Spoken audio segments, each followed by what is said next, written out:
This is Digital Perspectives with Brad Kimes. Subscribe for new content notifications. Now, here's Brad Kimes. Come on in. All right, welcome back, everybody. So I've got a couple excerpts from the first part of the SWELL conference in North America, the webinar, and I just want to play a couple of these clips for you guys. Nothing earth-shattering that we didn't know, but I think it just kind of reinforces what we've understood, and I think it's great when we can see people within the industry that we're invested in reinforce the understanding that we have about not only what Ripple's role is, but the overall plan to improve payments, to improve cross-border, and all the different transactions that really are wrapped into that broad statement of broad cross-border payments. So let's go ahead and play this clip really quickly, and then we're going to skip around to a couple places, and then we're going to look at an article from Chainalysis really quickly, and then I want to ask you a question. At the end of this video, I want to ask you a question, and I am so interested in each of your comments and answers into this.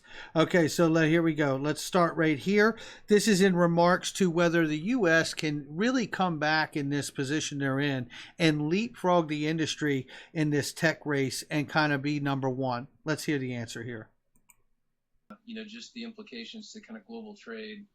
Clearly the U.S. dollar and the Canadian dollar play a huge role kind of within that framework. Do you think these efforts can allow North America to not only play catch up, but maybe leapfrog some of the efforts across, other regions? Yeah, I think so. I think because of the strength of the combined economies and the strength of the trade between the two, I think once we kind of get it right, and we get it right individually, but then we also get it right together across border, I think it's a powerful thing that will, we will change the game globally. Yeah. Reed? Oh, yeah. I think you're spot on, Robin. I think there's no doubt that while there's work to be done to bring these systems up to speed, no pun intended. There's no question that once we get it right, it's gonna really catch fire and really be something that's truly going to really help the economy of both countries, I think, grow in ways that it is currently not able to. So that's a yes from both people on the panel there that are absolutely working within the system to do that. Now let's get to this spot really quickly here at 30:25 or so. This is good enough right here. Let's go ahead and listen to this comment here where it really talks about CBDCs and crypto and blockchain, and even at a point here through this exchange, Ripple's even mentioned as a potential solution for all of these issues and the integration with all of these different products and technologies. So let's listen to this really quickly. Here we go. Difficult domestically, but thinking kind of broadly cross borders. I'm thinking through opportunities or approaches to ensuring that interoperability. Robin, you mentioned ISO 20022 as an example. Certainly kind of an important standard, but standard and interoperability. Any thoughts or ideas or best practices or approach to share with the audience around that? You want me to go? Sure, Reed. Okay, yeah. I think a lot of it, we as payments people and folks in the space, we get caught up talking about a lot of these technologies. And the technology is obviously vital and it's critical to making this all work. And we've definitely experienced that this year, that, a lot of the technology, we didn't even understand the value of some of the stuff we had, just generally speaking. That being said, a lot of these things come down to, a willingness to do it, right? The parties who need to interoperate, getting together and figuring it out. So I think there's no question that there are smart people at Ripple and a lot of other companies who can make it happen. You guys can figure out the tech. It's a matter of deciding that, hey, this is something we really want to achieve in order to make it the best possible experience for the end users, and thus, provide ourselves with that, 21st century payment system that we ought to have. So there's the reinforcement, and actually, I actually set that phrase up or that clip up wrong. It was the ISO 20022 phrase about cross-border payments and his belief that companies like Ripple, and he just chuckles with the confidence that he knows how prepared Ripple is. That's going to come towards the end when I ask you a question here about all this stuff that we're looking at. Let's keep going. Okay, next spot is going to be at 33. Let me get that set up.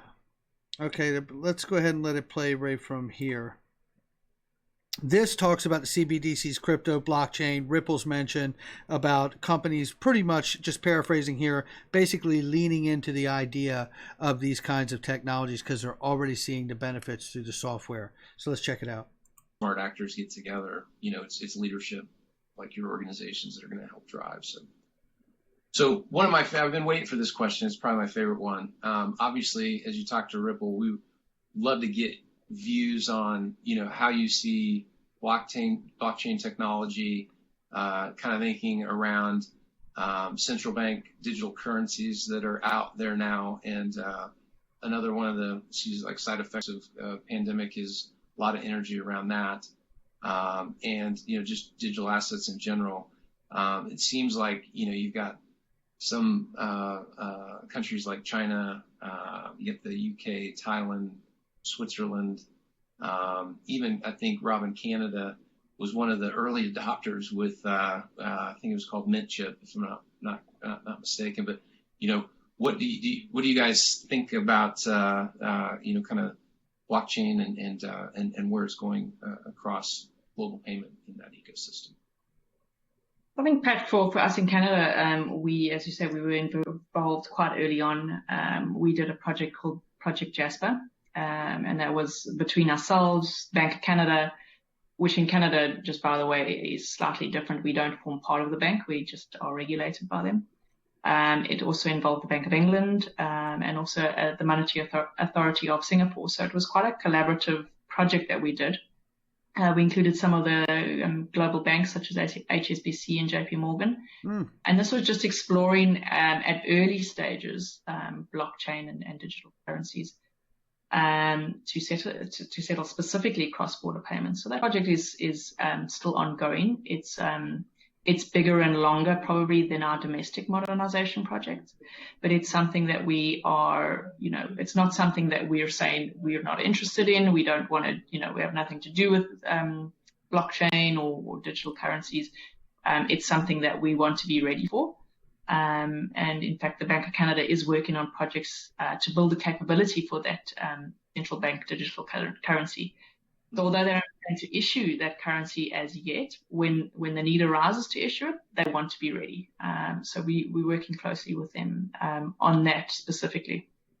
And we're looking at providers like Ripple and how you offer it versus the different providers, and really just to get best practices and what's going to work for Canada, what's going to work, from a global perspective, interoperable perspective.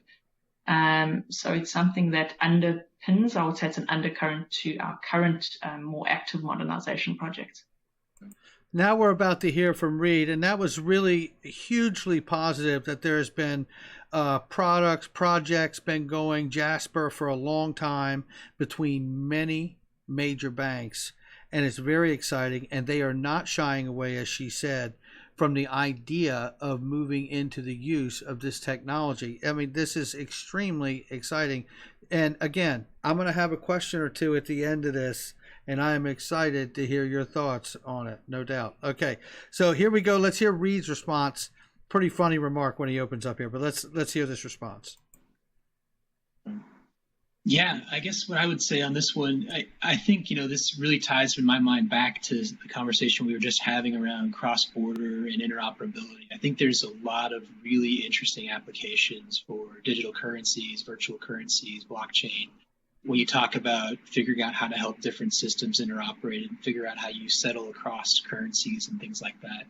By the way, I had to refresh the page. The webinar didn't stay. The questionnaire form would pop up, and then it dropped out several times, but it'll come back here in a second. Using a digital asset can really unlock some of those things in really interesting ways. And so, keeping an eye on that for sure. I'd be, getting in over my head if I talk too deep about mint chip, unless we're talking about ice cream. But I guess what I'll say is, there are applications for blockchain, and this is nothing new, but that are really interesting, well beyond the payment space. And I know we don't want to go too far off the path here, but I think as you see different folks experience success with blockchain, and supply chain and the different things when businesses are using it for things like that, they gain a familiarity and a level of trust with it that I think opens some doors in the payment space and allows them to be more receptive to some of these sort of newer ideas than maybe they would be if they hadn't seen that success in other parts of their business. Very well said. And again, really hinting that companies are leaning in. Companies are leaning in. What does this go along with? Because now, look, and that's all I'm going to play you from this clip, and I may have more clips later, but we'll see. Let's now go to the article of Chainalysis.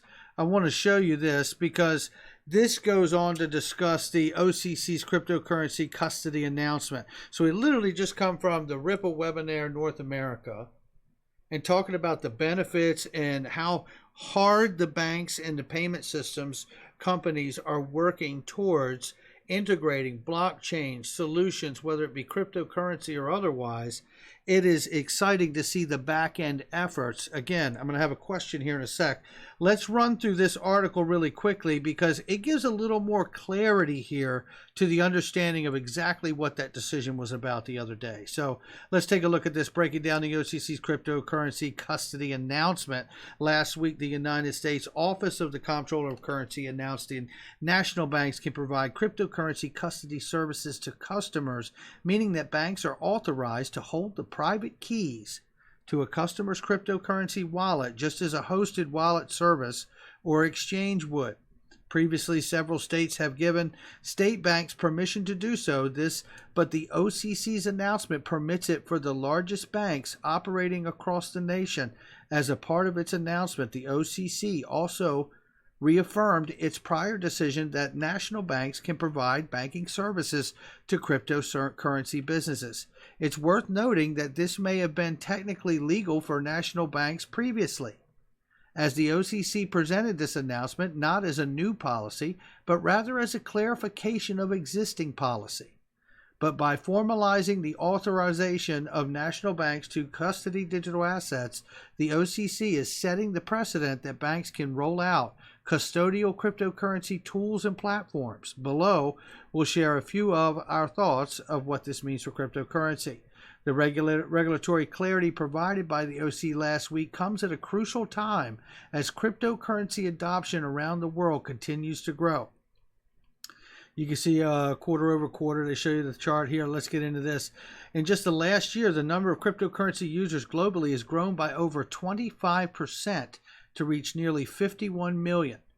And it's not just individual everyday users. Professionals are taking advantage as well. In fact, in June of 2020, a survey by Fidelity Investments of nearly 800 institutional investors across the U.S. and Europe revealed that 36% were already invested in digital assets, and that 60% believe digital assets have a place in their portfolios, and that 60% of the 800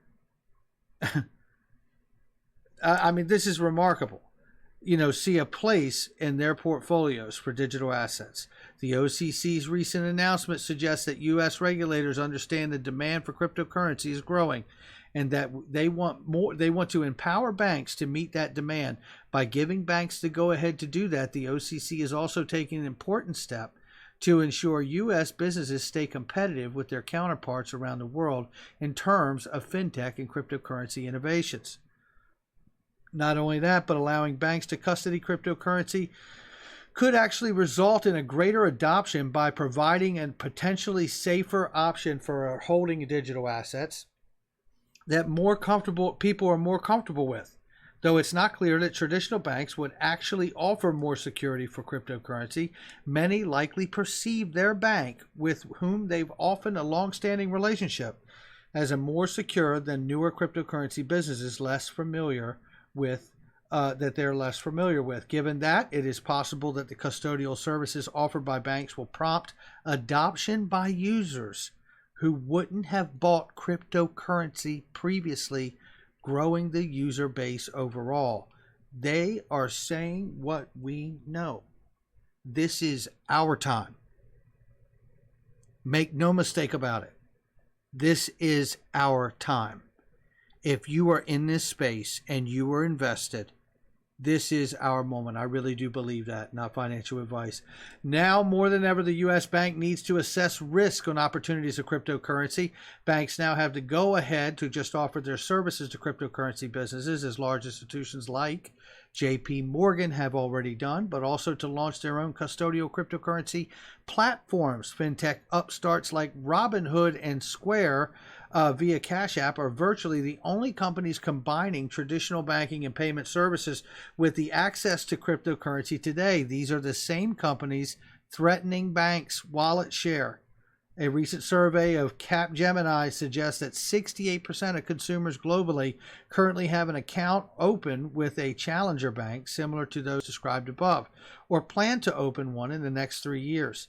This is especially true for millennial banking customers. With interest in digital asset growing, especially amongst millennials, offering access to cryptocurrency could be a key strategy for traditional banks to stave off the upstarts. And here we go. There's your narrative, what we talk about in this morning's video. But banks can only take advantage of cryptocurrency opportunity if they take steps to mitigate the risk. That's where Chainalysis can help. Our products can enable banks involved in cryptocurrency to monitor transactions in real time and screen for risky transactions using the same database trusted by government agencies like the FBI and the IRS. These compliance capabilities are only possible unlike the fiat currency. Cryptocurrency transactions are inherently transparent, as all transfers recorded by on a digital public ledger. Inherently transparent, as all transfers are recorded on a digital public ledger. Banks may be surprised to find that because of this, compliance and safety are in many ways easier to attain with cryptocurrency than the fiat currencies they're used to dealing with. Now, what I would remind everybody of is this, and that is, let's see if I can get this article really quickly here. And I think that this is the article, if I'm not mistaken here. Okay. Let me try this article right here. I think this is it. This is not the article. One second, because I'm going to get this article for us here. Ethan Beard.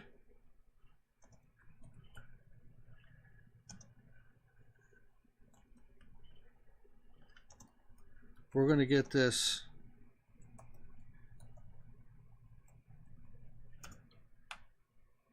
I will find it. It is right here. And I just want to remind you guys, at the end of this article, this was October of last year here, it was remarked that, and I've covered this many times, furthermore, Chainalysis is adding the XRP ledger to its blockchain analytics product. There you go.